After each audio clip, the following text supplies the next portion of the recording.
When Dad died, my stepmother thought she'd finally won. 5 years of no contact, and suddenly I wasn't family enough to attend the will reading. But Dad was always 3 steps ahead. The look on Diana's face when I placed those property deeds on the table? Priceless. "This meeting is for heirs only," the lawyer said. I smiled, spreading the documents. "You mean the ones I already own?" Before I dive into this wild inheritance story, let me know where you're watching from in the comments. If you enjoy family drama and sweet revenge, hit that like button and subscribe for more incredible true stories. Now, let's get into how I turned the tables on my greedy stepfamily. The call came on a rainy Tuesday morning in Singapore. I was in the middle of finalizing a major development deal when my phone lit up with a number I hadn't seen in years.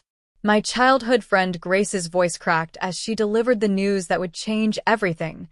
"Maxwell, your father passed away last night. 5 years.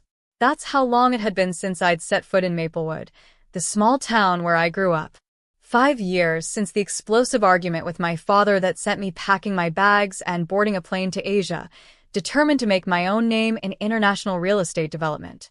Now, I was returning home not as the prodigal son, but as a grieving stranger. As the taxi pulled up to the sprawling Victorian house where I'd spent my childhood, a wave of memories washed over me. The basketball hoop where Dad taught me to shoot. The porch swing where we'd talk about business plans long into summer evenings. The garden where we buried Mom when I was 10. Everything looked smaller somehow, like my memories had inflated the proportions. Diana's silver Mercedes sat in the driveway alongside 2 other luxury vehicles I didn't recognize. My father had always preferred his old Cadillac, practical, reliable, unpretentious. Just like him. I paid the driver and stood at the bottom of the steps, my suitcase feeling heavier than it had at the airport. Before I could reach for the doorbell, the front door swung open. My stepsister Brittany stood there, her face a carefully composed mask of somber politeness that didn't reach her eyes. "Maxwell," she said, her voice flat. "We weren't sure you'd come." "He was my father," I replied simply. She stepped aside to let me in, and I entered the house that no longer felt like home. The foyer had been redecorated in Diana's preferred ultra-modern style, all chrome and glass and uncomfortable-looking furniture. No trace remained of Dad's preference for warm woods and worn leather. Mother's in the living room with Tyler and some guests, Brittany informed me, leading the way without offering to take my bag. Diana sat perched on a white leather sofa, holding court among a group of town locals I vaguely recognized. When she saw me, her perfectly painted face registered shock before quickly rearranging itself into a grieving widow's expression. "Maxwell," she said, rising to air-kiss my cheek. "What a surprise. We tried to reach you, of course, but your number had changed." It hadn't. "I'm sorry for your loss," I said formally, knowing the dance we were about to perform. "When is the funeral?" "Tomorrow at 2, my stepbrother Tyler interjected, not bothering to get up from his sprawled position in an armchair. "We've handled all the arrangements." Without consulting me.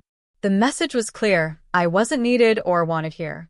"Your old room is being used for storage now," Diana added.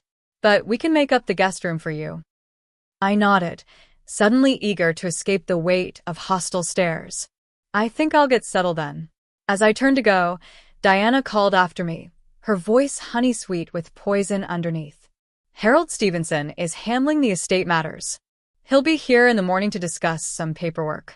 Family only, you understand." I understood perfectly. I was being explicitly excluded from the will reading. Grace found me later as I sat on the back porch, staring at the old oak tree where Dad and I had built a treehouse when I was 8. "They've been awful, Max," she said, sitting beside me. "Since Richard got sick, they've been acting like they own the town already. Diana's been meeting with developers, talking about selling off properties." Grace had grown up next door and had stayed in Maplewood to run her family's hardware store. According to her, my father's health had deteriorated rapidly in the last year, information Diana had never bothered to share with me. "Your dad asked about you," Grace said quietly. "All the time. He kept your international magazine features in his office." The knot in my chest tightened. His office is still intact. Grace corrected. Diana cleared it out last week. Had everything boxed up and moved to storage. She changed the locks on the door. I thanked Grace for coming by and headed back inside, my mind racing. The guest room was exactly what I'd expected, impersonal and cold, with none of my belongings or history. As I unpacked, I heard voices from the hallway. Once Harold confirms the will tomorrow, we can move forward with the Riverside property sale, Diana was saying. Lawrence has already made an offer. What about Maxwell? Tyler asked. Think he'll cause problems? Diana's laugh was sharp. What can he do? Richard left everything to us. Maxwell made his choice when he abandoned his father. I sat on the edge of the bed, my hands shaking with anger and grief. Dad and I had our differences, but abandoned? I'd called for months after leaving, only to have Diana tell me he was too busy or not interested in speaking with me. Eventually, I'd stopped trying. That night, unable to sleep, I wandered the house. In the library, I found some of my old books still on the shelves. I pulled down my favorite, The Count of Monte Cristo. Dad had given it to me on my 16th birthday, inscribing it with, "To Maxwell, remember that patience and planning always win in the end." As I flipped through the yellowed pages, an envelope slipped out and fell to the floor. Inside was a letter in my father's distinctive handwriting, dated just 3 months ago. Maxwell, if you're reading this, I'm likely gone. Diana doesn't know about this letter or the arrangements I've made. There's a safety deposit box at First National, box number 247. The key is taped to the back of the Monte Cristo painting in my office. Whatever you may think of me, know that I always had a plan. Dad. My heart pounding, I made my way to Dad's office. The door was locked, just as Grace had said, but I remembered the loose floorboard in the hallway where Dad always kept a spare key. Some things never change. Inside, the room had been stripped bare. No papers, no books, no personal items. But the painting still hung on the wall. I carefully removed it, finding the small key exactly where Dad said it would be. Tomorrow, I decided I would visit the bank and Harold Stevenson's office. It was time to find out exactly what my father had been planning. Growing up as Richard Harrison's son meant learning about real estate before I could ride a bike. Some fathers taught their kids to throw baseballs. Mine taught me to calculate property values and spot a bad foundation from 100 yards away.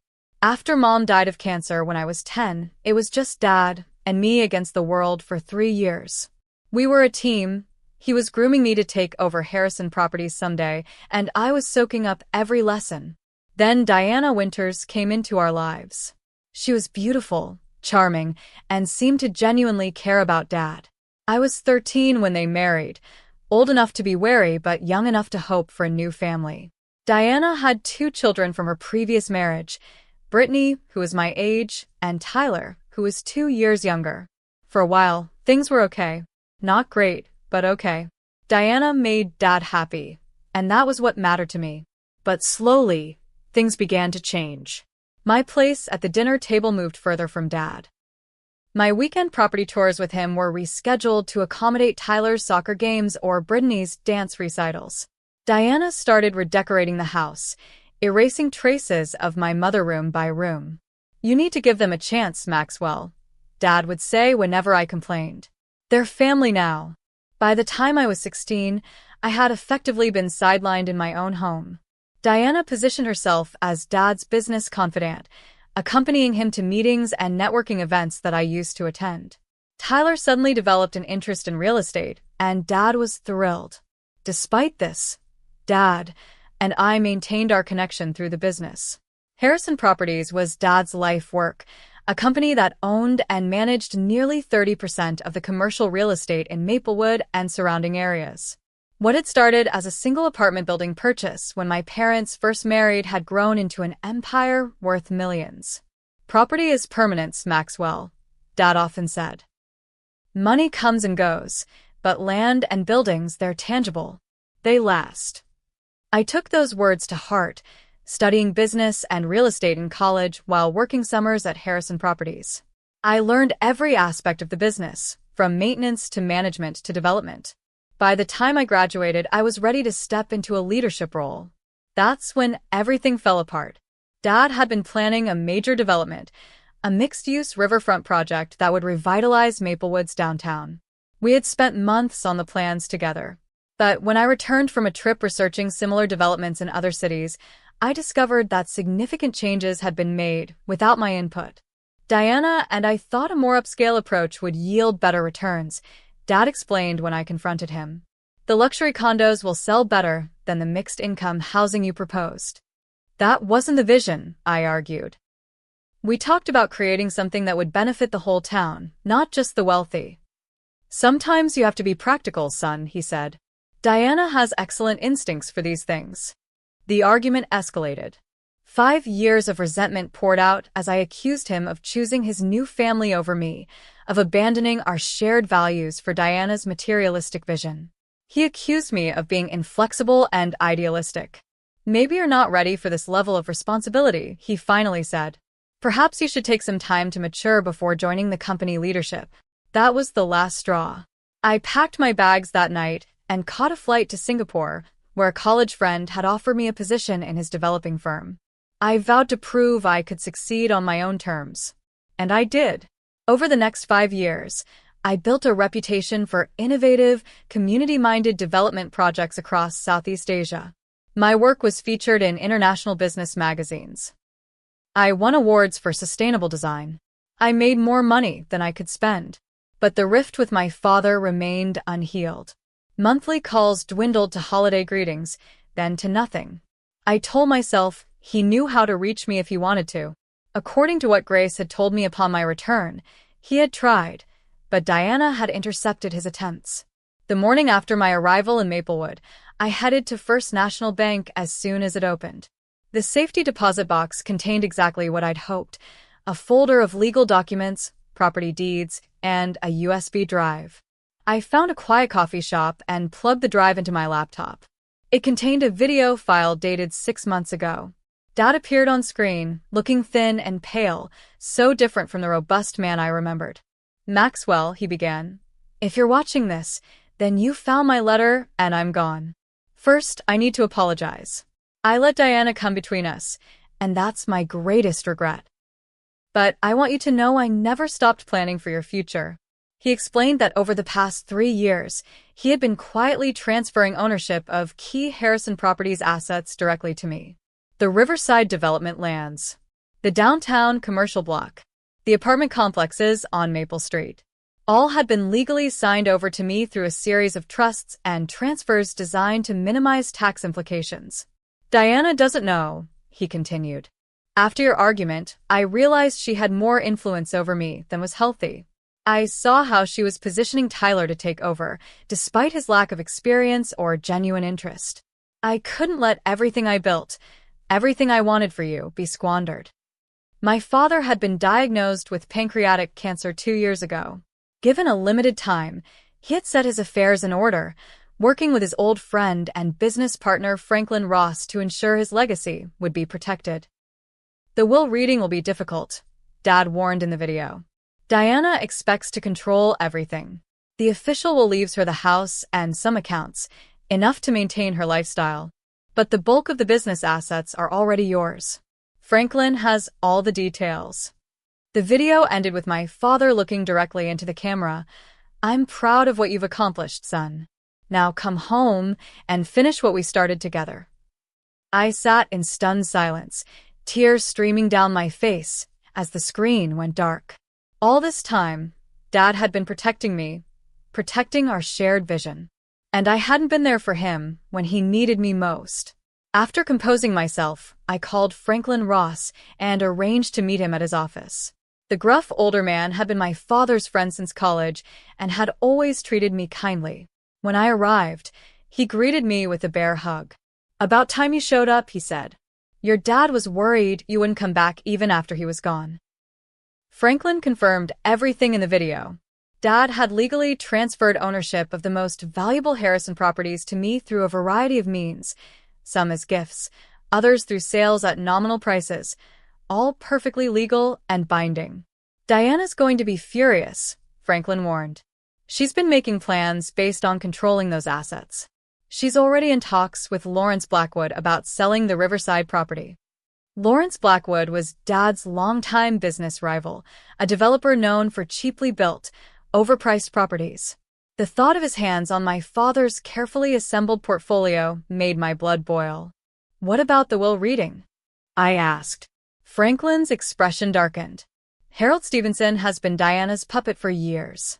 Your dad kept him as the family attorney to avoid suspicion, but he didn't trust him with the real plan. Harold scheduled the reading for this afternoon, and Diana's made it clear you're not welcome." I fingered the property deeds in my briefcase. "Oh, I think I'll attend anyway." Franklin's smile was wolfish. "Richard would have loved this.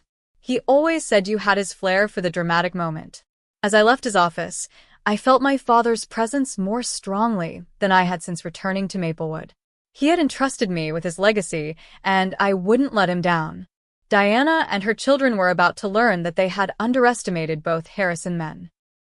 Margaret Wilson had been my father's executive assistant for 20 years. She knew everything about Harrison Properties and everyone in Maplewood. When I walked into the company headquarters that morning, her face lit up with genuine pleasure. "Maxwell Harrison," she said, rising from her desk to embrace me. "I was hoping you'd come." The offices had changed, sleeker, colder, with Diana's influence evident in the decor. But Margaret's domain remained a comforting throwback, with its orderly filing cabinets and family photos, including, I noticed with a pang, several of me that Dad must have kept her supplied with over the years. "Your father wanted me to give you this," Margaret said quietly, slipping me a second USB drive. "He made me promise to hand it to you personally, not to mail it or leave it anywhere it might be found." I thanked her and asked about the company's current state. Margaret's expression turned troubled. "Things have changed since Diana took over operations. Cost-cutting measures, staff reductions. She brought in consultants who know nothing about how your father ran things. And Tyler." She lowered her voice. "Tyler has been given a VP title, but he rarely shows up, and when he does, he makes decisions that undo years of careful work." I asked about specific projects and properties, carefully not revealing what I already knew from the documents and my meeting with Franklin. Margaret's answers confirmed my suspicions. Diana had been systematically preparing to dismantle my father's carefully built empire for quick profits. "The Riverside development has been completely redesigned," Margaret said. "Your father's vision for a community space with affordable housing has been replaced with luxury condos and high-end retail. Lawrence Blackwood's company is set to take over construction next month." Before leaving, I asked to see my father's office. Margaret hesitated. "Diana had it cleared out last week. Said she needed the space for the new marketing team." "I'd still like to see it." The room that had once been filled with my father's presence, his books, his maps, his collection of local historical photographs, was now an empty shell. Standing there, I felt a renewed sense of purpose. This wasn't just about claiming my inheritance. It was about honoring my father's vision for Maplewood. I found a quiet corner in a nearby park to view the contents of the second USB drive. This one contained more videos. My father walking through various properties, explaining their significance and his hopes for their future. He'd recorded these private messages over the last year of his life, creating a detailed blueprint of his vision. "The Riverside project is the most important," he said in one recording, standing on the vacant waterfront property that had been the subject of our final argument. "This could transform Maplewood, create housing and opportunities for everyone, not just the wealthy. Diana doesn't understand that a town needs economic diversity to thrive. I've transferred this property to you because I know you'll do right by it." In another video, he sat in his office, looking tired but determined. "I've been watching your work in Asia, Maxwell. The sustainable housing development in Malaysia, the mixed-use project in Vietnam. You've taken what I taught you and improved on it. You were right about the direction we should have gone." I was too easily swayed by Diana's focus on luxury and status. By the time I finished watching all the videos, I had a complete understanding of not just what my father had transferred to me, but why. He had protected his most meaningful projects from Diana's influence, ensuring they would be developed according to his original vision, the vision we had once shared. My next stop was to meet with James Patterson, the accountant who had handled my father's personal finances for decades. James greeted me warmly but cautiously in his small downtown office. "I've been expecting you," he said, closing the door firmly behind me. "Your father left instructions that I should assist you once you returned." James explained the complex financial arrangements my father had created. Not only had he transferred property ownership, but he had also established a separate business entity, Harrison Legacy Holdings, with me as the sole owner. "The structure is quite elegant," James explained, showing me flowcharts and balance sheets. "On paper, Diana believes she's inheriting control of Harrison Properties, but the company is now essentially a shell. The valuable assets have been moved to Harrison Legacy Holdings over the past 3 years through a series of perfectly legal transactions." "Did Dad leave Diana with nothing?" I asked, feeling a twinge of concern despite everything. James shook his head. He was fair. The family home is hers. There are investment accounts with substantial balances. She'll receive ongoing income from some of the commercial properties.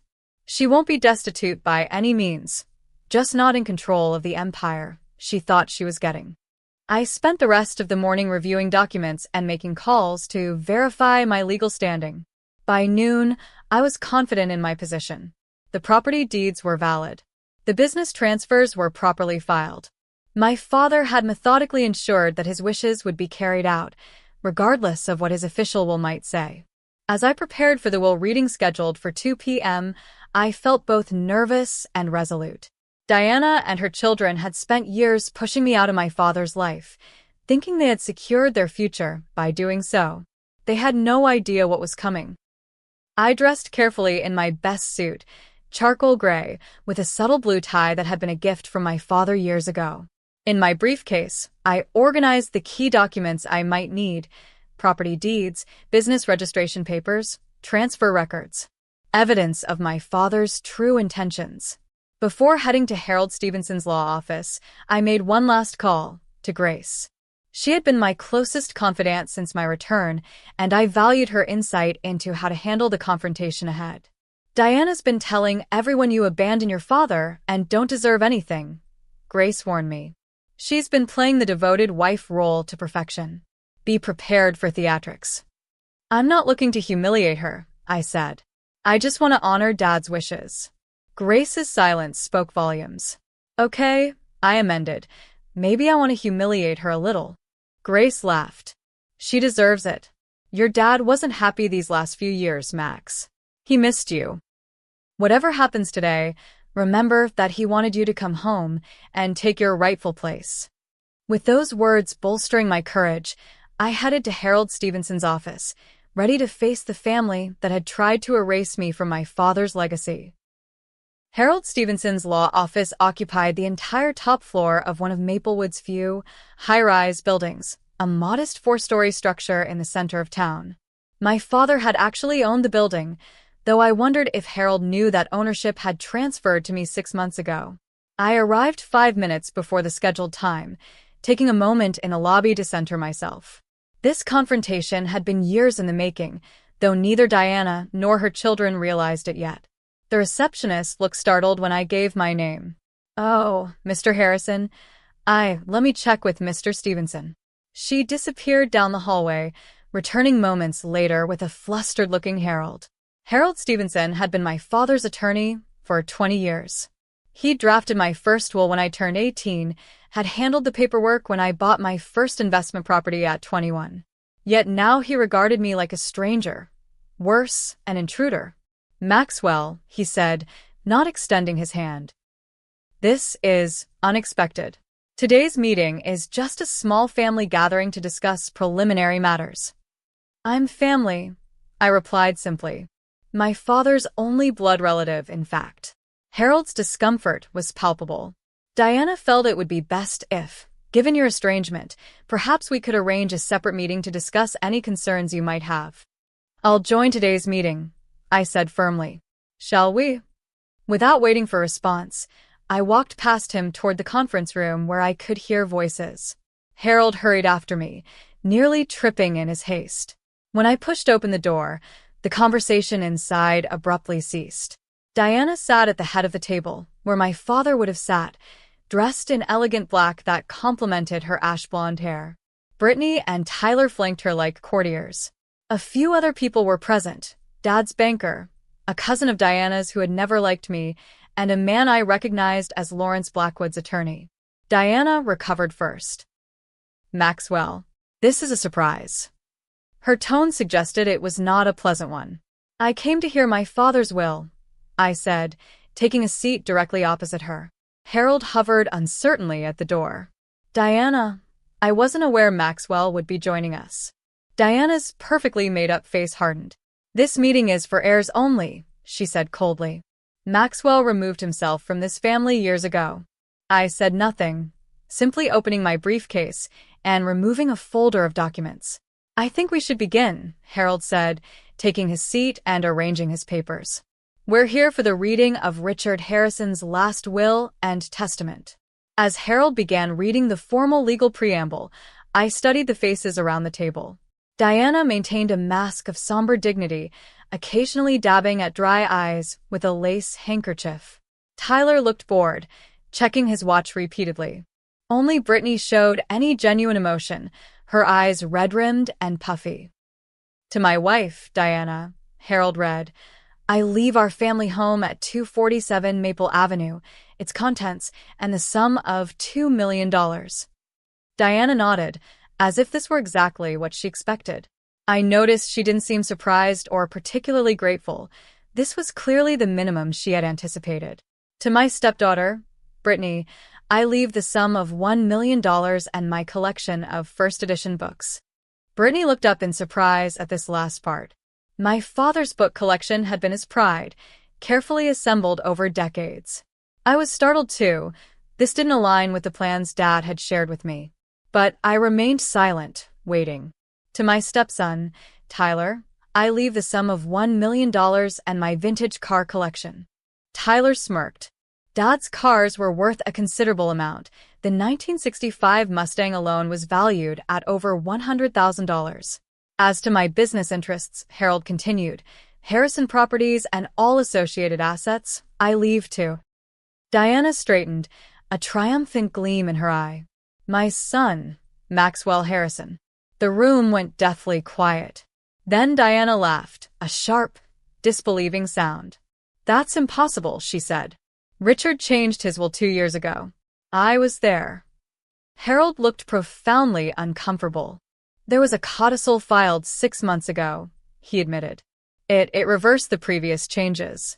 Diana's face flushed with anger. "You never mentioned this." "I wasn't aware of it until yesterday," Harold said weakly. "It was filed with the court directly by Richard. I received the official copy yesterday afternoon." "It doesn't matter," Diana said dismissively. "Harrison Properties' assets are what matter, and I've been running the company for the past year.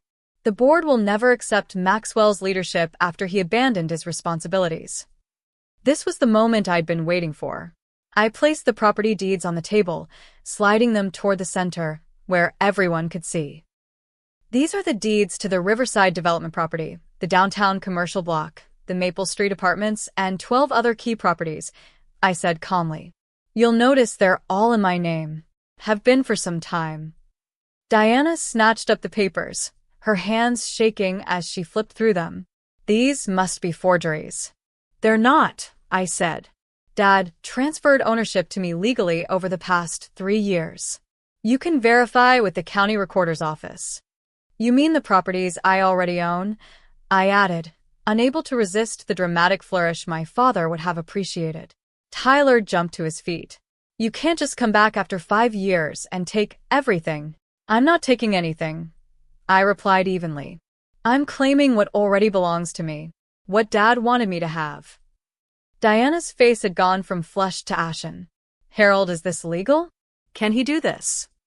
Harold, who was examining copies of the deeds with a stunned expression, nodded reluctantly. "The transfers appear legitimate. If Richard signed these properties over while he was alive, they wouldn't be part of the estate." "What about Harrison Properties?" Diana demanded. "The will says Maxwell gets the company." The company assets are primarily the properties, Harold explained, looking increasingly miserable. If the properties are already in Maxwell's name, then the company itself is a shell. I finished for him. Dad also established Harrison Legacy Holdings last year, transferring operational control of all these properties to the new entity. I'm the sole owner. The room erupted into chaos. Tyler was shouting about contesting the will. Diana was threatening to sue everyone, including Harold. Brittany sat silently, watching me with an unreadable expression. When Diana finally ran out of steam, I spoke again, my voice quiet but firm. Dad left you financially secure, Diana. The house, investments, some income properties. He wasn't vindictive. But he built Harrison Properties from nothing, and he wanted its legacy protected. He knew you planned to sell it off piece by piece. You have no right, Diana hissed. I was his wife. I took care of him while you were off playing developer in Asia. I wanted to come back, I said. I called for months after I left. You told me he didn't want to speak to me. A flicker of guilt crossed Diana's face before she masked it. He was disappointed in you. Then why did he leave me everything that mattered to him? I challenged. Why did he spend the last years of his life creating an elaborate plan to ensure I would carry on his work? Brittany spoke for the first time. Is it true? Did Mom keep you from talking to Dad? Before Diana could interrupt, I nodded. According to his videos and letters, yes. He tried to reach me multiple times. Videos? Diana's voice rose in panic. What videos? I patted my briefcase. Dad was thorough. He documented everything, his decisions, his reasons, his hopes for the future of the business and Maplewood. He knew exactly what you were planning, Diana. The deal with Lawrence Blackwood, the luxury condos on the riverside, all of it. Harold cleared his throat. Perhaps we should adjourn for today. This is a lot to process, and there may be legal questions that need resolving. I agree, I said, rising and gathering my documents. My attorneys will be in touch regarding the transition of operational control for the properties.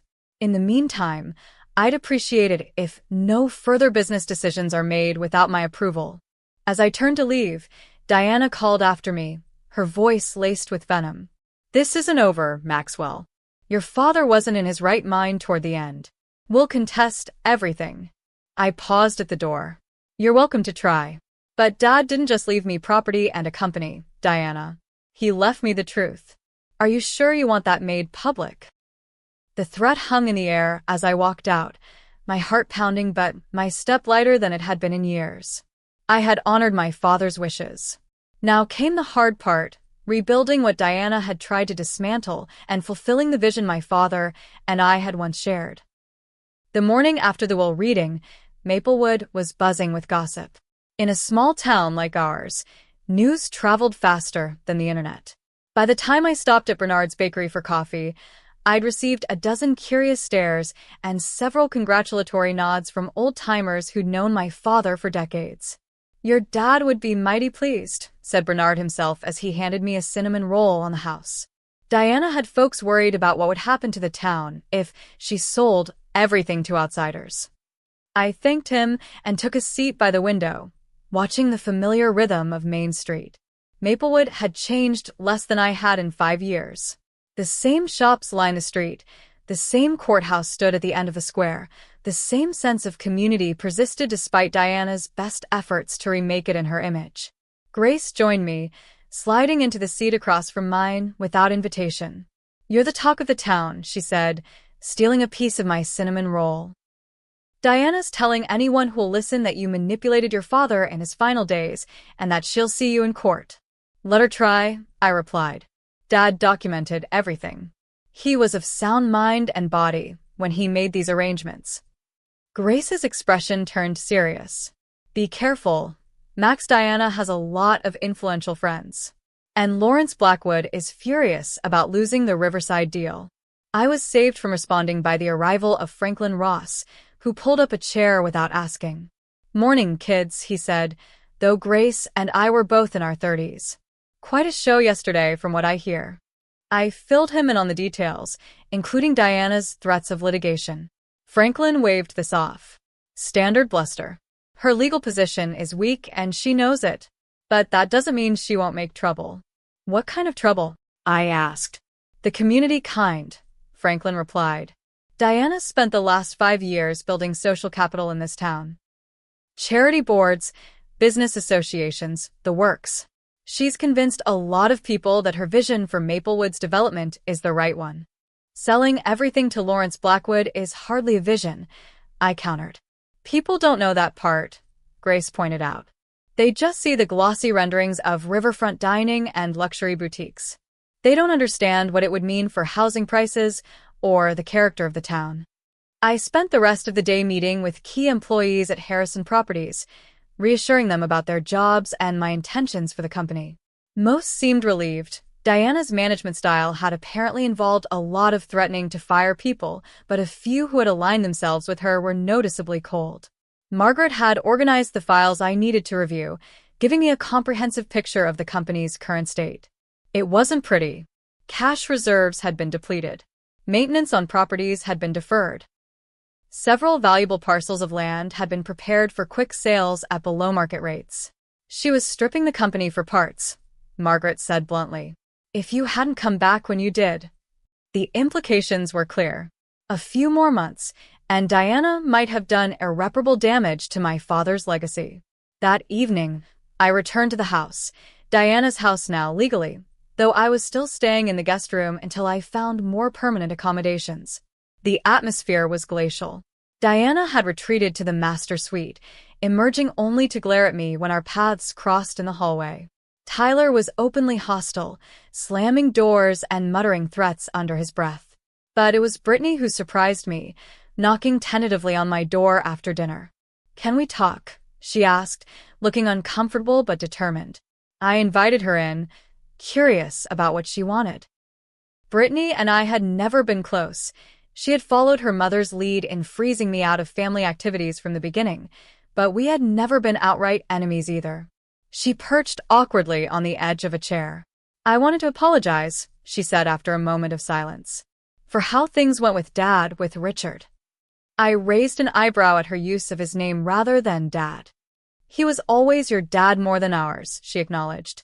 Tyler pretended to be interested in the business, but it was all an act. He just wanted the money and status. "And you?" I asked. Brittany sighed. "I just wanted a family. When Mom married Richard, I thought we'd all become one big happy unit. But she was always pushing, positioning Tyler and excluding you. It made me uncomfortable, but I didn't know how to stop it." Her confession seemed genuine, but I remained wary. "Why are you telling me this now?" "Because I found something," she said, pulling a small notebook from her pocket. After the will reading, I was curious about what Richard, was really thinking. So I went through some of his things that Mom had packed away. She handed me the notebook. It was my father's journal from the past year, filled with his thoughts about the business, his illness, and his family, including his regrets about our estrangement and his growing concerns about Diana's influence. "He wasn't happy," Brittany said quietly. "He missed you. And he was starting to see through Mom's manipulations." I flipped through the pages, recognizing my father's handwriting and his characteristic blunt assessments. There were detailed notes about Diana's meetings with Lawrence Blackwood, her efforts to isolate Richard from old friends, her pressure to change his will. "Does your mother know you have this?" I asked. Brittany shook her head. "She'd be furious. But I thought you should have it. It confirms what you said about Dad wanting you to come home and take over." I studied her face, looking for signs of deception. "Why show me this? You're basically giving me ammunition against your mother." "Because it's the right thing to do," she said simply. "And because I want to stay in Maplewood. I love this town. I don't want to see it destroyed by Mom's schemes or by a family war." Before I could respond, shouting erupted from downstairs. We hurried down to find Tyler and Diana in a heated argument with an unfamiliar woman who bore a striking resemblance to my father.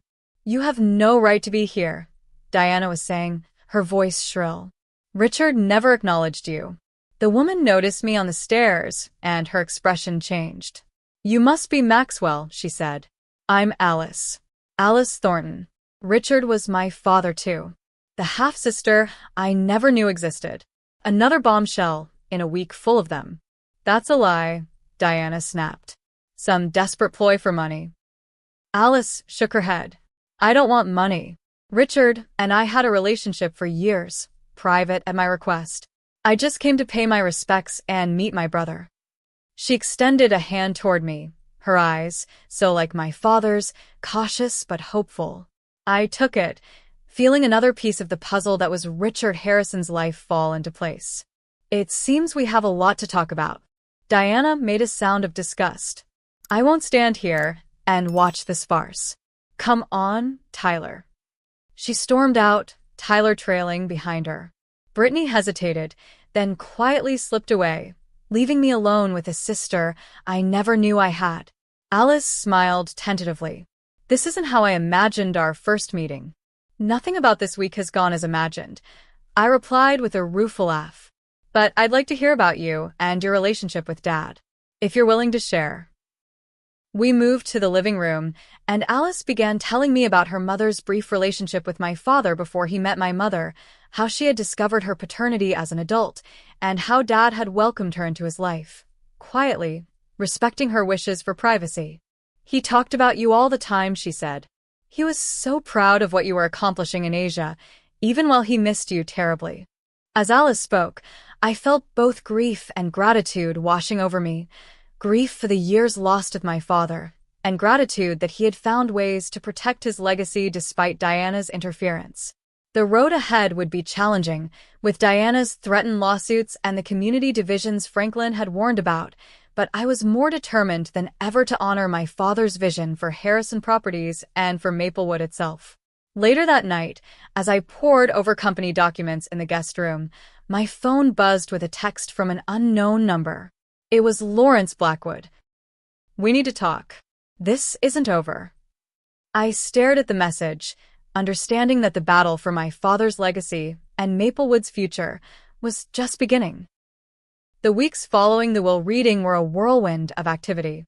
I officially took control of Harrison Properties, working with Margaret to assess the damage Diana had done and develop a recovery plan. The employees largely rallied around me, relieved to have clear leadership again after months of Diana's chaotic management. Your father would be proud, Margaret told me as we reviewed the updated business plan. This is exactly the steady hand the company needs. Not everyone was pleased with my return. Several board members who had aligned themselves with Diana resigned in protest. Lawrence Blackwood launched a public relations campaign suggesting that an absentee heir couldn't possibly understand Maplewood's needs the way his development company could. The most surprising development came from Diana herself. After weeks of threats and posturing, she unexpectedly requested a meeting at her attorney's office. Be careful, Franklin warned when I told him about it. Diana doesn't make conciliatory gestures unless she has an angle. I agreed to meet her, curious about what she could possibly offer that would interest me.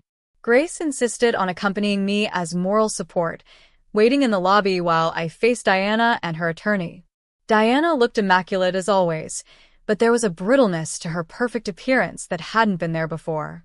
The stress of the past month had taken a toll. I want to propose a settlement, she said without preamble, to avoid costly litigation and public spectacle.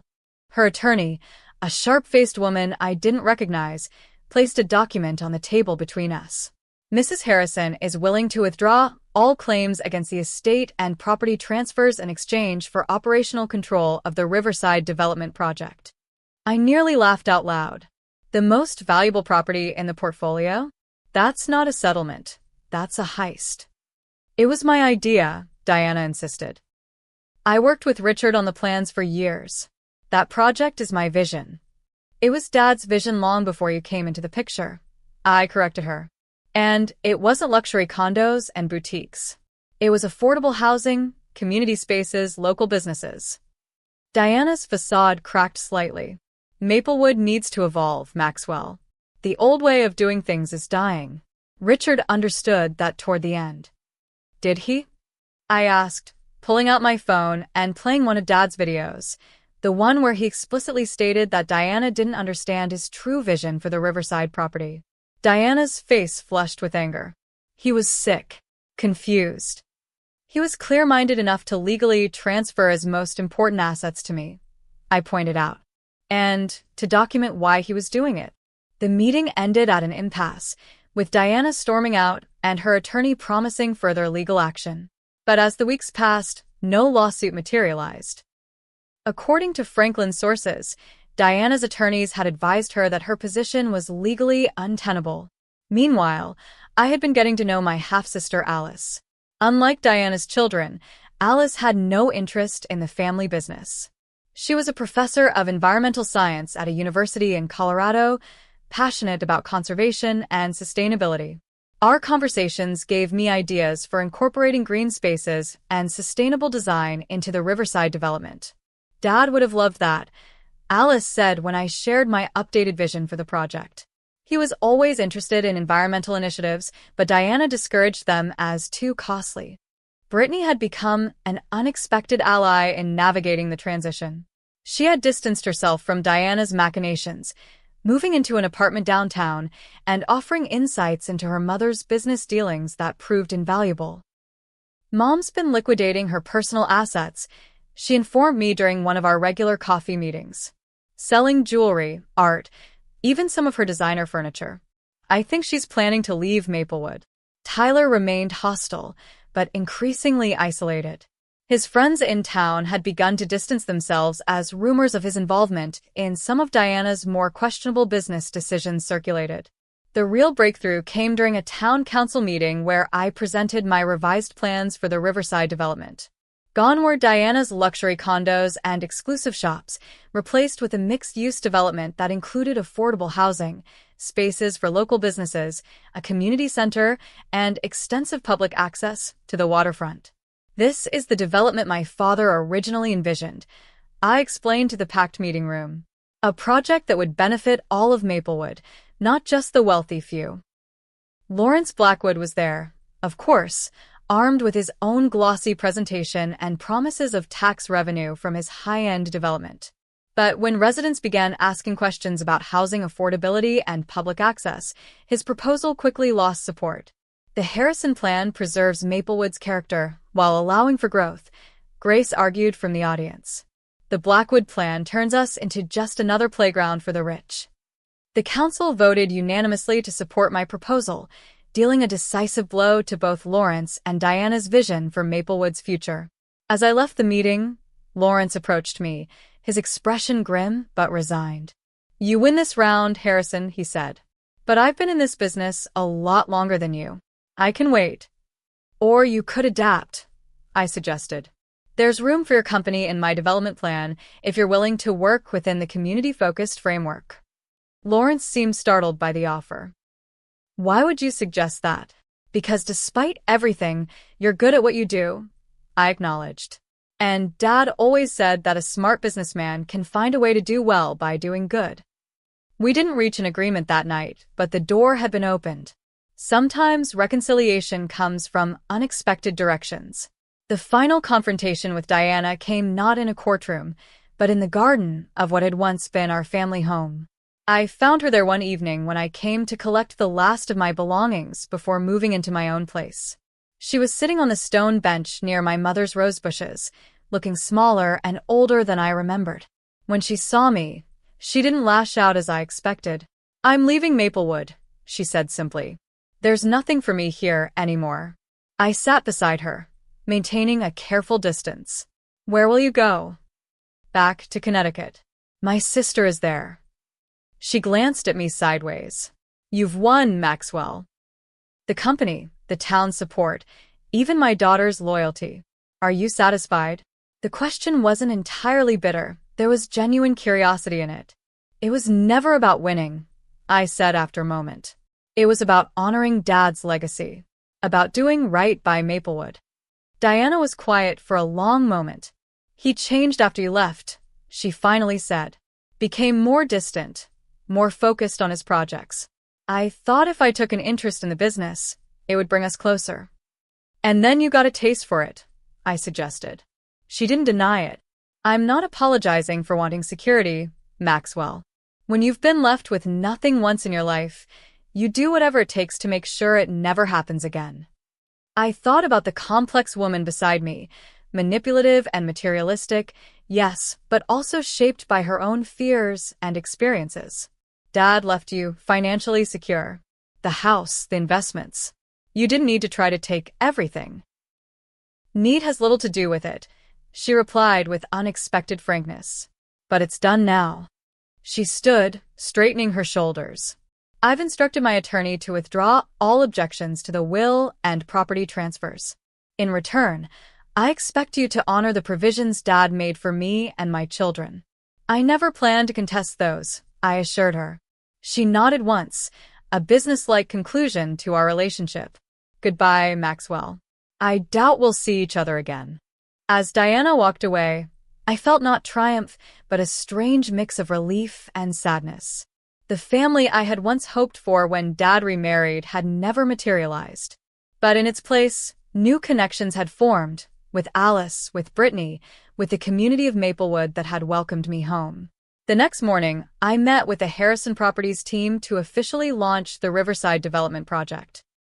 As I looked around the conference room at the eager faces, including Brittany, who had recently joined the marketing department, I felt my father's presence strongly. My father used to say that property is permanence, I told the team. What we build here will outlast all of us. So, let's make sure it's something Maplewood can be proud of for generations to come. As the meeting broke up, Grace approached me with a smile. Your dad would be really proud, Max.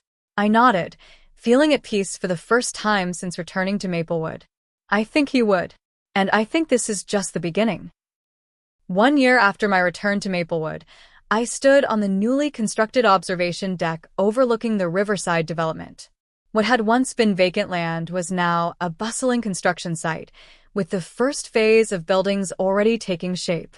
Mixed-income housing units flanked a central green space, while the foundations for the community center and local business incubator were being laid closer to the water. Quite a view, said Franklin, joining me at the railing. Richard would have loved this. I nodded, thinking of my father's vision for this property and how close it had come to becoming something entirely different. I wish he could see it. He can, Franklin said simply, pointing to a bronze plaque we had installed at the entrance to the development. Richard Harrison Memorial Park would be the centerpiece of the project, ensuring that my father's contribution to Maplewood would be remembered. The past year had been transformative, both for Harrison Properties and for me personally. Taking control of my father's company had forced me to put down roots in a way I'd avoided for years, to engage with the community not just as a developer, but as a citizen with a stake in its future. The scholarship committee approved all 15 applications, Alice informed me, consulting her tablet as she approached. My half-sister had moved to Maplewood 6 months ago to help establish the Richard Harrison Foundation, which provided educational opportunities for local students interested in sustainable development and community planning. Perfect, I replied. And the internship program? Launches next month. We've got partnerships with 3 colleges already. Alice had become an integral part of my life, bridging the gap between my past and present. Through her, I learned stories about our father I'd never known, his quiet environmental activism, his anonymous support for students who couldn't afford college, his mentorship of young entrepreneurs. He never wanted recognition, Alice explained once. He just wanted to make things better. In that spirit, I had redirected Harrison Properties toward development that balanced profit with community benefit. It wasn't always easy. Lawrence Blackwood and his allies on the business council frequently opposed our more progressive initiatives, but we were making progress. Surprisingly, it was Brittany who often helped navigate these political waters. Having grown up watching Diana charm and manipulate her way through Maplewood society, Brittany had developed a keen understanding of the town's social dynamics. Lawrence is planning to speak against the affordable housing expansion at next week's council meeting, she warned me as we walked back to the office. He's been lobbying council members behind the scenes. Any suggestions? I asked, having learned to value her strategic thinking. Brittany smiled. I've already arranged for residents from the first phase to attend and share their stories. Lawrence can argue with us, but he can't argue with families who now have stable housing because of the development. Back at Harrison Properties headquarters, I found Margaret waiting with a stack of documents requiring my signature. Among them was the final paperwork severing Diana's remaining connections to the company. She had agreed to sell her minority shares in exchange for a lump sum payment. "Have you heard from her?" Margaret asked as I signed the forms. "Not directly," I admitted. "Brittany says she's remarried and living in Greenwich. Apparently, she's joined the board of an art museum and is busy reinventing herself as a philanthropist." I harbored no ill will toward Diana anymore. She had acted according to her nature, just as my father had ultimately acted according to his by ensuring his legacy would be protected. The Richard Harrison I had come to know through his videos, journals, and the stories others shared was more complex than the father I thought I knew, more strategic, more farsighted, more forgiving of human weakness. "You've got dinner with Grace at 7, Margaret reminded me as I handed back the signed documents. "And don't forget, the Historical Society wants an answer about the old mill property by tomorrow." I thanked her and headed to my office, my father's old office, which I'd restored to something resembling its former state, with the addition of my own touches. The Monte Cristo painting hung in its original place, though the hidden key was long gone. Photographs lined the shelves, not just of me and Dad, but now including Alice, Brittany, Grace, and other important people in my life. The most meaningful addition was a simple framed note that had been among my father's personal effects. "Property is permanence, but legacy is in people. R.H." I'd made peace with Tyler as well, in a manner of speaking. After several months of hostility, he had finally approached me with a business proposition. He wanted to open a high-end restaurant in one of the Harrison Properties buildings downtown. Against Margaret's advice, I had agreed, offering favorable lease terms. "He'll mess it up," Margaret predicted darkly. "He has no work ethic." But surprisingly, Tyler's restaurant had become a success. He had found his passion in the culinary world, something Diana had apparently always discouraged as beneath their social status. While we would never be close, we had reached a civil understanding. As the sun began to set over the river, I made a final call to check on the status of the memorial scholarship named for my mother. This had been one of my first initiatives upon taking control of the company, creating a fund for young women pursuing careers in architecture, my mother's unfulfilled dream. The first recipients graduate next spring, the program administrator informed me. They're already asking about internship opportunities with Harrison Properties. After hanging up, I took a moment to reflect on how far I'd come since that rainy day in Singapore when I'd received the news of my father's death. I had returned to Maplewood angry and hurt, focused on claiming what was rightfully mine. Somewhere along the way, that mission had transformed into something larger, honoring not just my inheritance but the responsibility that came with it. The confrontation at the will reading, my dramatic moment of placing the property deeds on the table, now seemed like a lifetime ago. It had been satisfying, yes, but the real satisfaction came from what followed. The relationships rebuilt, the community strengthened, the legacy secured. Grace was waiting for me at our favorite restaurant, her smile warming as I approached. Our friendship had deepened over the past year, gradually evolving into something more. She had been my anchor through the tumultuous transition, my guide to the Maplewood that had evolved during my absence, and eventually my partner in both business and life. "The riverside lookout is spectacular," I told her as we settled at our table. "You should see the sunset from up there." "Show me after dinner?" she suggested. I nodded, already planning to bring champagne. The ring I'd purchased last week was burning a hole in my pocket, waiting for the perfect moment. As we enjoyed our meal, I found myself thinking about the journey that had brought me here. The inheritance I had fought for had turned out to be so much more than property deeds and business assets.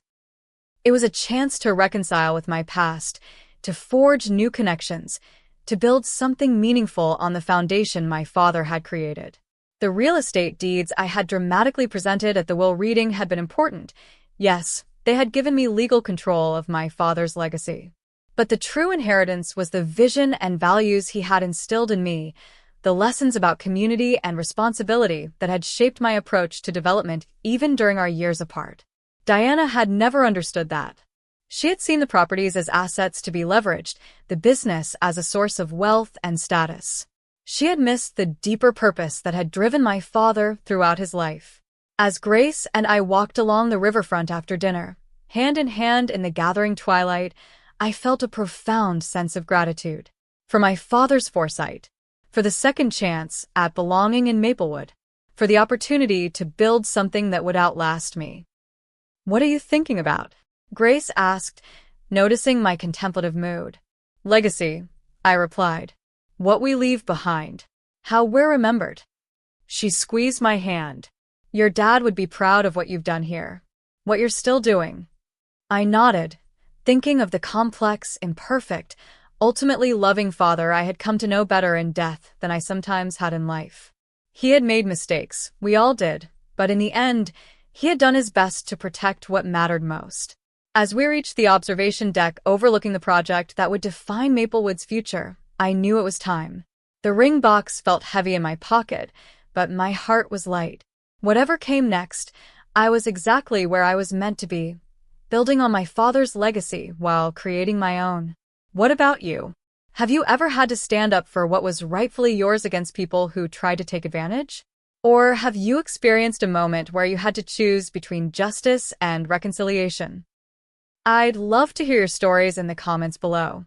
Don't forget to like this video if you enjoyed this story of inheritance drama and family redemption, and subscribe for more true stories that will make you think about legacy, family, and what truly matters in life. Thank you for watching, and remember, sometimes the most valuable inheritance isn't property or money, but the values and vision passed down through generations.